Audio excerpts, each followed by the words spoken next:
Ahoj, ja som Bianka a budem vás prevádzať videom, v ktorom sa naučíme, ako zvládnuť stres pred a počas prijímacích skúšok. Učeniu ste venovali určite už dosť, tak je tu priestor pripraviť sa psychicky. Rady pripravila psychologička Barbora Hreusová z ambulancie detskej psychológie a terapii. Všetko postupne vysvetlím. Deň pred skúškami vyskúšaj svoju myseľ upriamiť aj na inú činnosť. Môže to byť prechádzka so psíkom, šport alebo aj obľúbená kniha. Nepomáhaj si žiadnymi povzbudzujúcimi látkami, je to falošná barlička a druhý deň ti spôsobia problémy. Ak pociťuješ neúmerný stres a napätie, skús to prediskutovať s blízkou osobou. Alebo si zašportuj, cvičenie je malá hodina chémie, vyplaví stresové chemikálie a podporí relaxáciu. Priprav si všetky pomôcky, pre istotu aj niekoľko pier, ktoré budeš potrebovať na prijímačkách.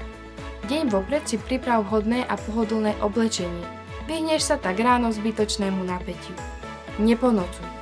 Choď spať najneskôr o 22. hodine.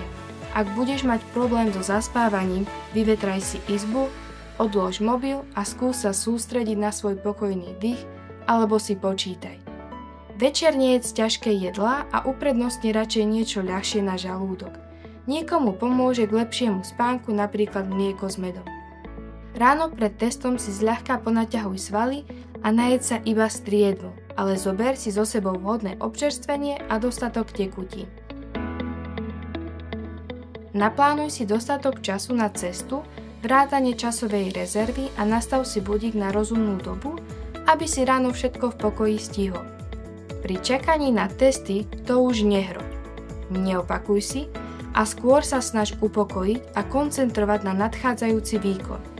Nezabudni, že stres pociťuje každý. Rozdiel je len v tom, ako sa s ním vie človek vyrovnať.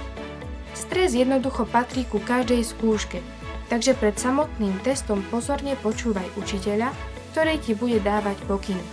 Počas jeho rozprávania sa nezabávaj ničím iným. Každá informácia, ktorá ti unikne, ťa môže stať čas či body. Pamätaj, že test je rovnako ťažký pre každého, ale dodržiavaním našich odporúčaní môžeš využiť svoje vedomosti naplno a neurobiť žiadne chyby. Tak veľa šťastia! Ak sa vám video páčilo, dajte mu palec hore a zdieľajte ho.